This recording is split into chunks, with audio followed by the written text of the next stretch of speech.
a lot of people being protected here. But why is Diddy the only person in jail? If he's committing crimes all over the place, well, guess what? The people who are also in these videos are also committing crimes. So why is he the only one in the box? When Diddy sued Diageo, right, the company went down by 20% because Diddy was claiming racism and all this other stuff, and it was such a visible person with such a visible lawsuit. 20%.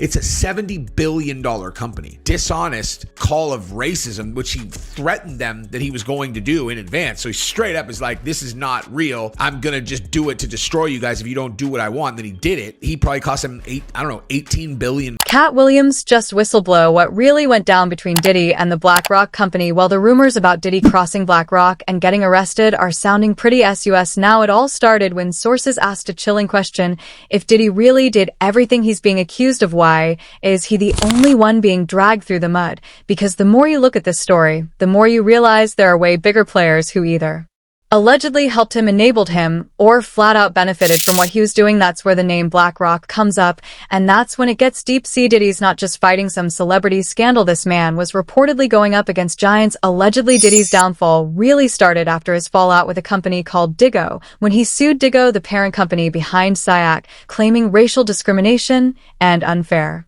business practices. Wall Street paid attention. The IGO's market value dropped by 20% overnight. For context, the IGO is worth about $70 billion. That's a hit of around $18 billion just from one man making a move.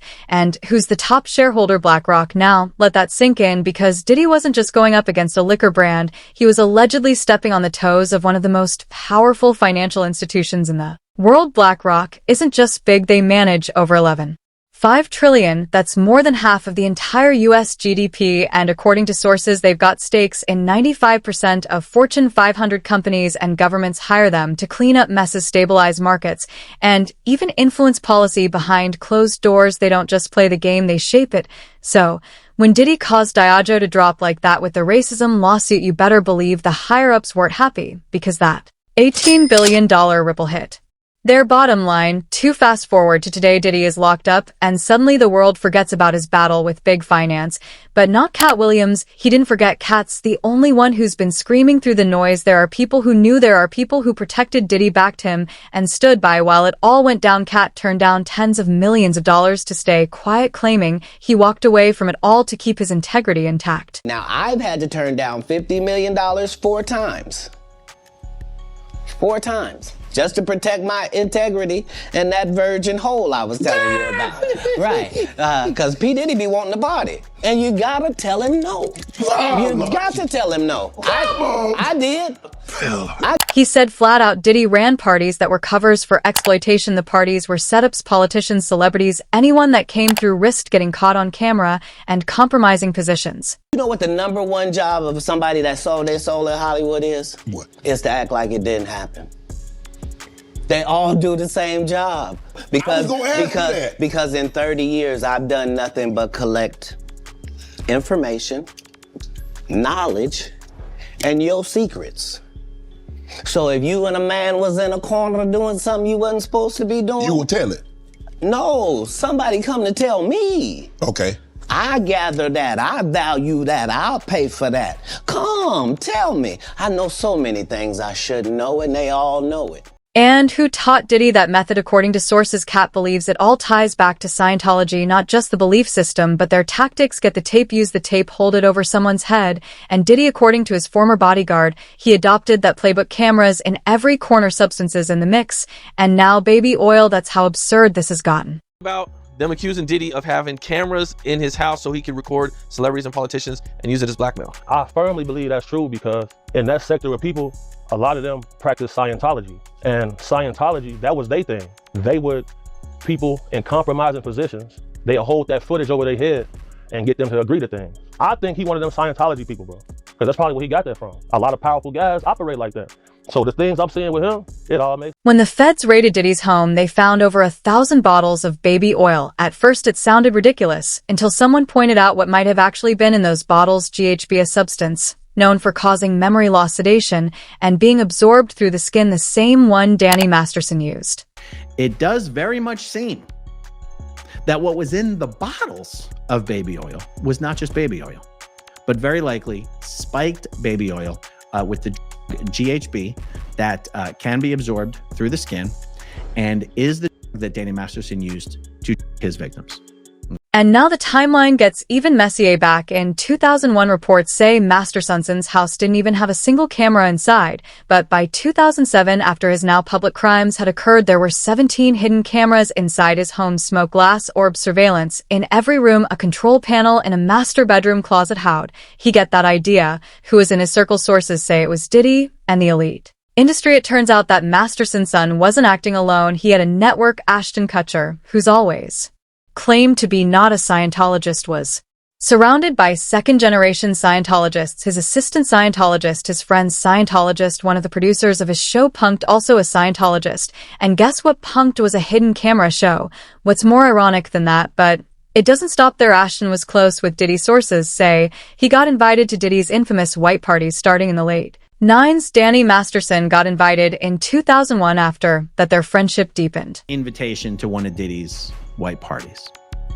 And then what happens is that due to 9/11, that party got canceled.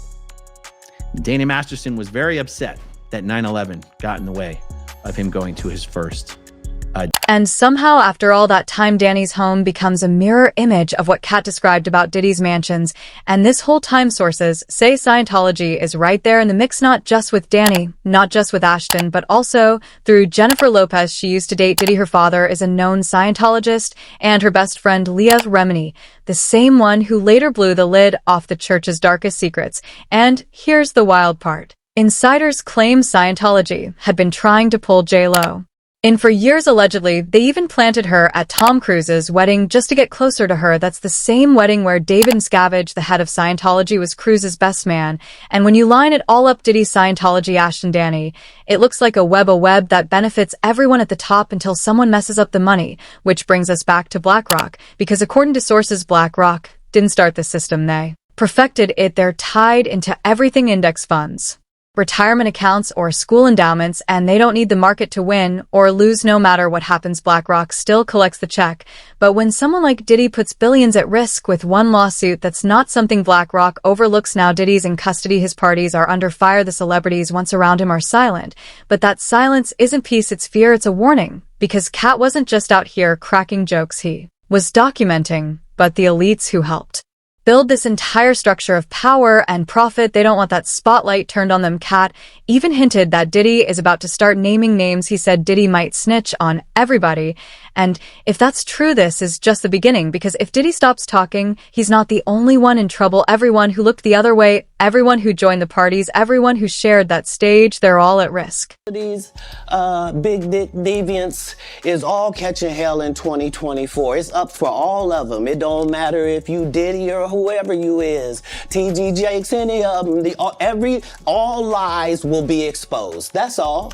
And anyone who takes that the wrong way, know why they take it the wrong way. Now here's where it gets even stranger. Elon Musk. While Elon hasn't spoken directly about Diddy, he's been louder than ever about corruption at the highest levels. He's called out BlackRock before he's spoken against institutional power. And as Katt's been doing his thing, ripping the curtain back, Elon's been echoing the same themes. It's clear Elon's not a fan.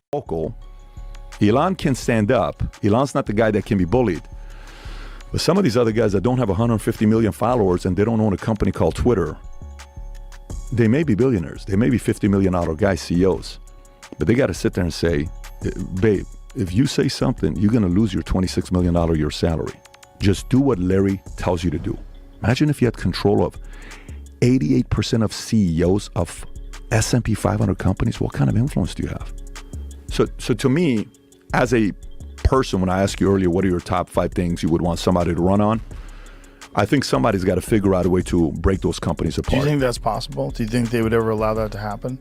I do think it's possible, but I also think it's possible that that person who does it is risking a lot of things. And whether intentional or not, Elon and Katt seem to be playing on the same team, whether it's taking on Hollywood, Wall Street, or the powers that connect them. And that's what makes this moment dangerous, because if Diddy was just a scapegoat, that means someone wanted this to blow up, but only just enough to sacrifice Diddy, but not enough to touch the real levers. But when people like Katt Williams and maybe even Elon Musk start pulling that curtain all the way back, that's when the system starts To glitch, that's when people start talking. One user said, "I've been saying he didn't get messed with until he sued BlackRock." While another said Diddy didn't stay in his lane and Deep State got upset.